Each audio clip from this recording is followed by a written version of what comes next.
the viewpoint taken by Boris Johnson and other senior politicians around Europe is that it would be inappropriate to have a major sports tournament taking place where the country involved, especially is it's a state-owned sponsor as well, is in taking over the sovereignty of another nation.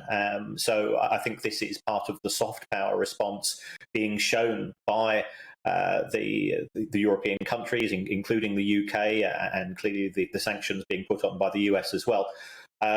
So we have seen similar things happen in the past, and we await developments. UEFA does not want to commit itself to making an early decision because it will be hoping that the conflict will resolve itself. The conflict between Russia and Ukraine has been taking place over a number of years. Clearly, it's reached a very severe point at present. We had the FIFA World Cup take place in Russia in 2018. And then this is complicated, isn't it, a little bit further by the fact that Gazprom, of course, are one of the big sponsors of the entire tournament. Yes, UEFA have around about 6 to 8 senior sponsors involved in, they have organisations such as Heineken and Adidas and so on, who are the core sponsors, but that is to sponsor the tournament. It's not directly linked to where the final is going to take place as far as the tournament is concerned. So the two things should be independent of one another. And if Gazprom also claims to be independent of the Politburo, then surely it would accept the decision which is made by UEFA as an independent organisation itself. And on a wider scale as well, Kieran, of course, Russian money dominates a lot of European football, a lot of British football. Yes, we have Chelsea, who are owned by Roman Abramovich. He's lent the club over £1.5 billion through some of his companies, which are based in the British Virgin Islands.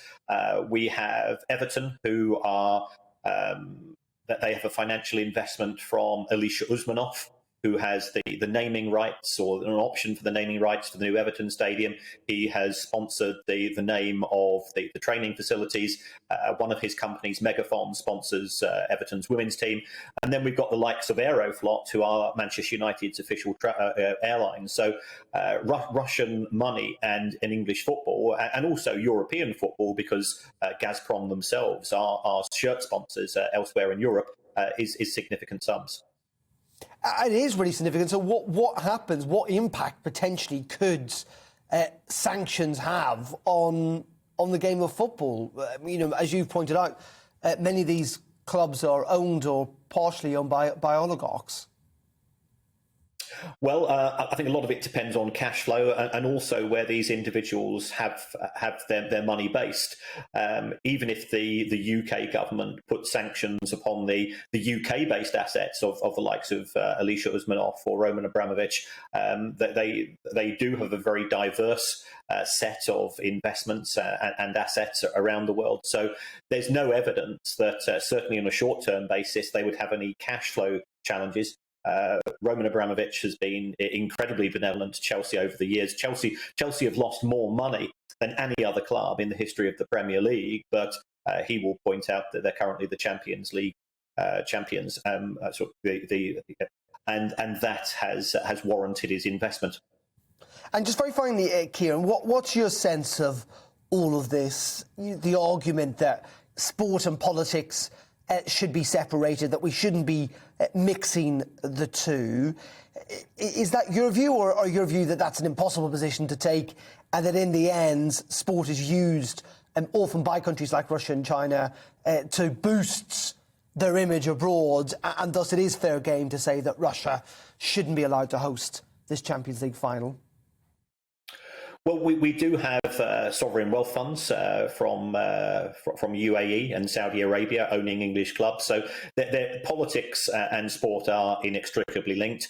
When it goes as far as invasions and war, I think we're talking about things at a different level, especially in a country to which we have pledged some support.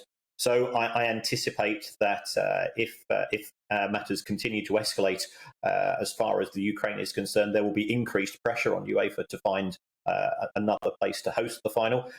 They were able to do that last year as part of the response to the pandemic. So it can be done. It is a feasible operation and an option for them.